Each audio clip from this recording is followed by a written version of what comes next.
6 जानेवारी पत्रकार दिन या निमित्त हा कार्यक्रम आटपाडीच्या इलेक्ट्रॉनिक आणि प्रिंट मीडिया यांनी या ठिकाणी आयोजित केलेला आहे. त्याबद्दल मी सर्व पत्रकारांचं मनापासून आभार व्यक्त करतो. आजच्या कार्यक्रमाचे अध्यक्ष माननीय Bandopant Deshmukh, Shivajirao Patil, Kalebag sir, DM sir, इतर मान्यवर मंडळी, स्टेजवरील समोरील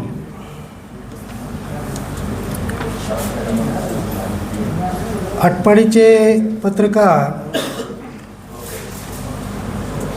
राजू शेख, अशोक पवार, अंकुश मुंडे, हबीब मुलानी, लक्ष्मण कटके, नंदकुमार विभूते, अक्षय गायकवाड, दादासाहेब अक्षय, तुकाराम गिड्डे, संतोष रणदिवे, श्री नंदकुमार निचळ आणि सुधीर घोडके या सर्व इलेक्ट्रॉनिक आणि प्रिंट मीडियाच्या पत्रकारांचं आभार व्यक्त करतो, कारण त्यांनी मला आटपाडी भूषण पुरस्कारानं सन्मानित केलेलं आहे. त्याबद्दल त्यांचं मी मनापासून धन्यवाद मानतो.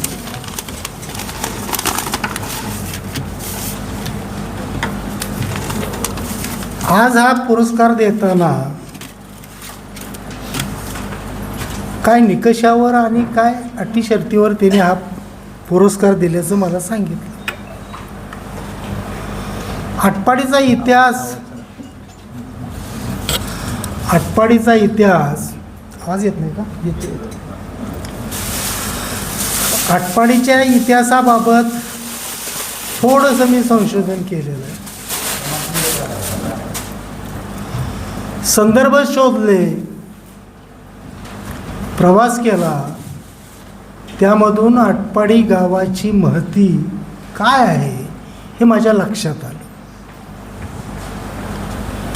आटपाडी गाव हे सातवाहन काळात, म्हणजे यादव वंशानंतर राष्ट्रकुटाची सत्ता आली. सातवाहनाच्या कालखंडामध्ये आटपाडीमध्ये साधारण 1190च्या दरम्यान 1190 ते 1200च्या दरम्यान आटपाडीमध्ये भुईकोट किल्ला बांधलेल्याचे काही अवशेष आपल्याला दिसून येतात, काही संदर्भ सापडतात. हे लिखाण कुठं गावलं मला, तर हे पुण्याच्या प्राची भंडारमध्ये हा आटपाडीचा उल्लेख सापडला आणि दिल्लीच्या माझ्या मित्रानं थोडीशी मला माहिती दिली की आटपाडीच्या बाबत जर विचार केला तर आटपाडी ही 5 परमेश्वरांची वस्ती का आहे. मग त्यामध्ये उत्तरेश्वर असेल, सोमेश्वर असेल, कल्लेश्वर असेल, परमेश्वर असेल, नंदिकेश्वर असेल, ही 5 देवं का निर्माण झाली. आटपाडी भागाला दक्षिण काशी का समजली जाते. ज्या गलेनं काशी त्याने यावी आटपाडीशी अशी नोंद का सापडते. ह्याच्या जर मुळात गेलं तर आपल्याला असं दिसून येतं की वशिष्ठ मुनीच्या संदर्भातला एक संदर्भ समजून येतो. वशिष्ठ मुनींनी आटपाडीमध्ये कल्लेश्वरांची स्वयंभू मूर्ती स्थापन केली असा दिल्लीच्या विद्यापीठातला एक संदर्भ दिसून येतोय. मग वशिष्ठ मुनी येथे कसे आले. वशिष्ठ मुनींना हा भाग का आवडला तर त्याच्या खोलामध्ये गेल्यानंतर कळलं की त्यावेळेला आटपाडी भाग हा सुजलाम सुफलाम होता, निसर्ग संपन्न भाग होता आणि आटपाडीच्या डबई कुर्णातनं जो ओढा वाहतोय, जो खादी भांडारातनं येतोय, त्या ओढ्याला ओढा म्हटलं जात नव्हतं, त्या ओढ्याला चंद्रकला नदी असं संबोधण्यात येत होतं. हा कुठपर्यंत कालखंड आला तर राष्ट्रकूट सातवाहन काळापासून हा कालखंड आला चंद्रकला नदीचा. मग आटपाडीला चंद्रकला नदी होती हे आम्ही पहिल्यांदाच ऐकलं. आणि मग चंद्रकलाचं शुक्रवाडा कसं नामकरण झालं, तर त्याचा संदर्भ शोधला असताना असं दिसून आलं की शुकमुनीचं वास्तव आपल्या आटपाडी गावामध्ये होतं. जसं वशिष्ठ मुनीने कल्लेश्वराची मूर्ती स्थापन केली, पिंड स्थापन केली हिथं आटपाडीमध्ये राहून, आणि त्यामुळं ती वशी मंदिर अजूनही आटपाडीमध्ये आहे. ध्यानात ठेवा, अजूनही आटपाडीमध्ये वशी मंदिर म्हणून त्याला वशी मंदिर म्हटलं जातं, पण ते वशिष्ठ मुनीनं स्थापन केले. असा दृष्टांत सांगितला जाता आख्यायिका की शंकरानं त्यांना दर्शन दिलं महादेवाने, आणि ते माशाच्या रूपात न दिलं म्हणून त्याचं नाव ते कल्लेश्वर ठेवलं. आपल्या आटपाडीला फार इतिहास आहे. कल्लेश्वर का ठेवलं, उतरेश्वर का ठेवलं, सोमेश्वर का ठेवलं, नंदिकेश्वर का ठेवलं, ह्याचा फार म्हणजे संदर्भ आहे, त्याला इतिहास आहे. आणि मग शुक्रवाडा कसं म्हटलं जातं आहे, पूर्वीच्या कालखंडामध्ये इतिहासामध्ये जर चंद्रकला नदी असेल तर चंद्रकला नदीचं नाव कमी होऊन शुक्रवाडा कसं पडलं, तर शुकमुनीचं पावन वास्तव्य आटपाडी गावामध्ये होतं. आणि त्यामुळं शुकमुने रोज आटपाडीच्या त्या चंद्रकला नदीमध्ये स्नान करून सूर्याला जलाभिषेक करत होते, आणि त्यामुळं शुकमुनीवरनं आटपाडीच्या वड्याचं नाव शुक्रवाडा पडलं. असे ते संदर्भ लागत जातात.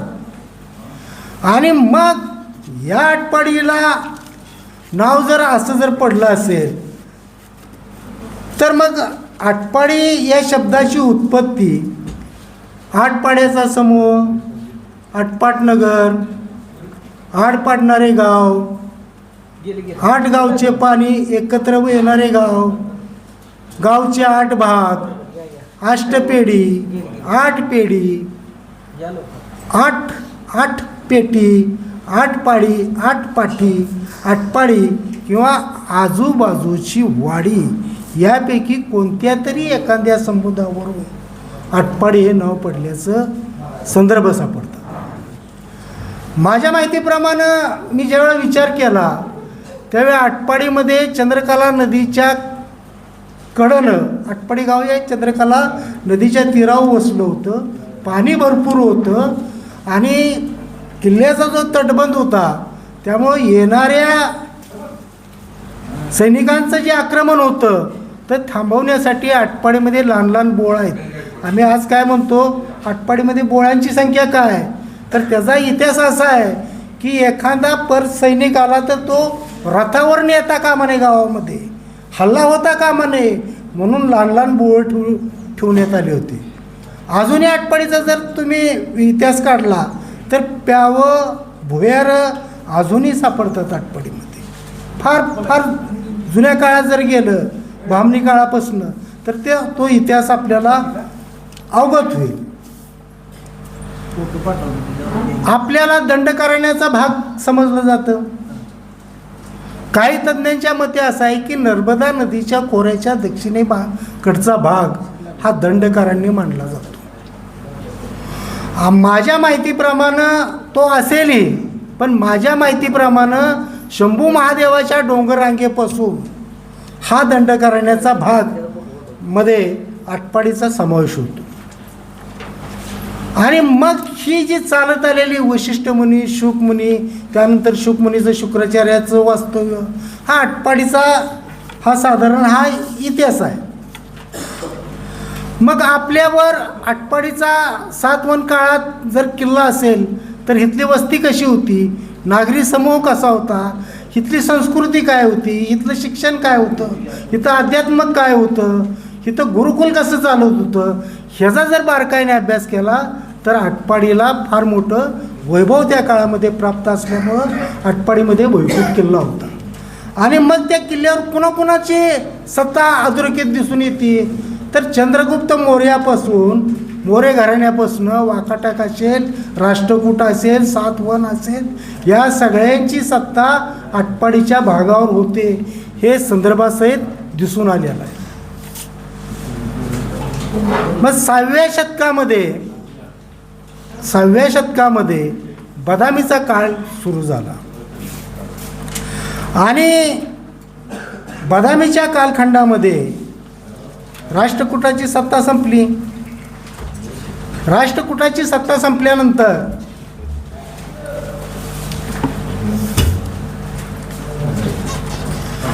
सन सन्माननीय गजानन राजमाने साहेबांचं आगमन या ठिकाणी झालेलं आहे. इलेक्ट्रॉनिक आणि प्रिंट मीडियाच्या वतीनं त्यांचं हार्दिक स्वागत.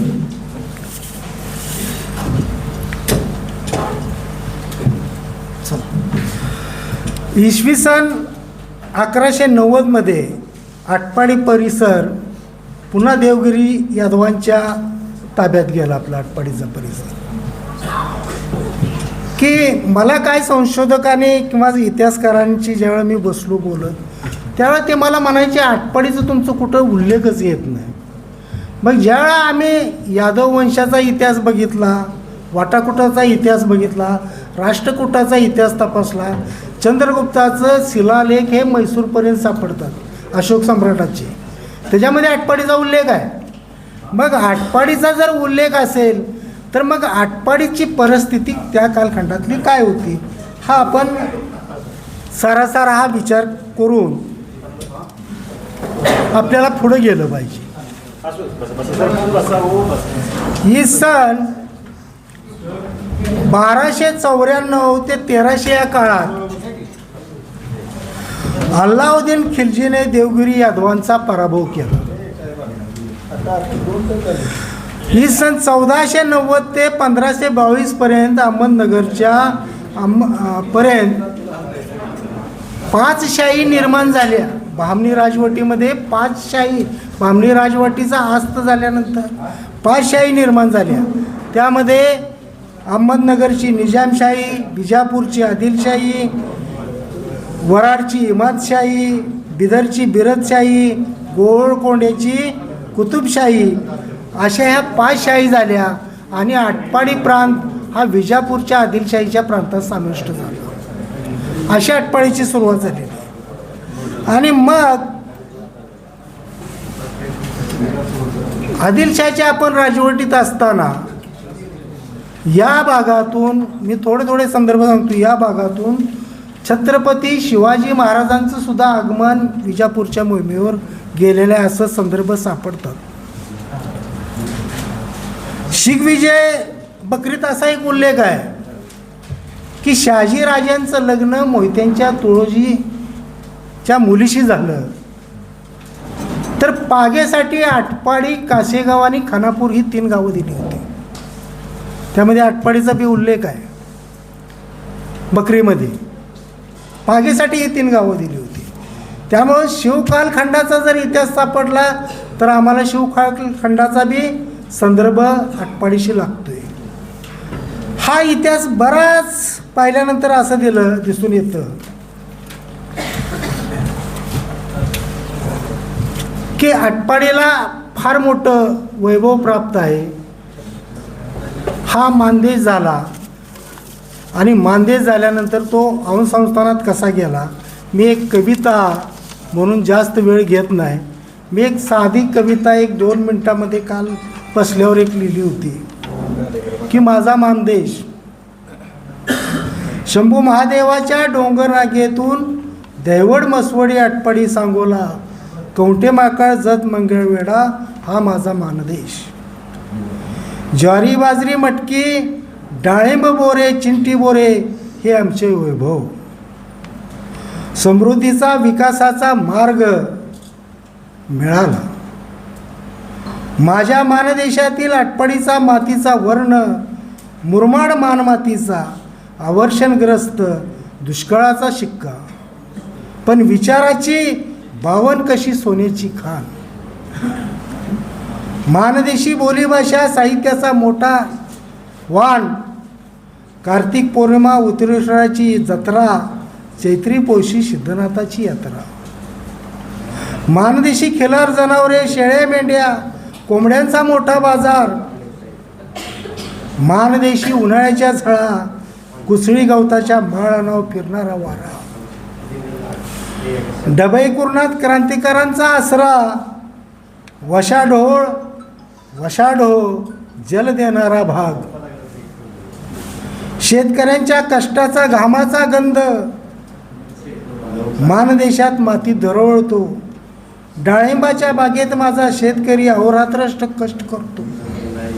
बाजरीची भाकर, दही खरडा, मटकी कांदा, मटणाचा रसा हे आमचे वैशिष्ट्य.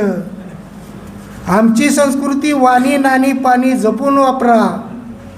शुक्राचार्याच्या डोंगररांगेपासून तरसवाडी दिगंची उंबरगाव माडगुळेपर्यंत आमचा हा मुलूक मानदेशाचा टेंबूच्या पाण्याने हिरवेगार दिसू लागलेला आहे. राजेवाडी तलाव, आटपाडी तलाव, बुध्याळ तलाव, मानगंगा नदी, शुक्रवाडा हे आमचे जीवनदायी मार्ग आहेत. भावनराव, गदी माडगुळकर, व्यंकटेश तात्या, शंकरराव खरात, नासे इनामदार हे आमचे प्रेरणास्त्रोत आहे. असा हा माझा हा मानदेश आहे. आणि या ठिकाणी मी थांबतो, रजा घेतो. जय भीम, जय भारत.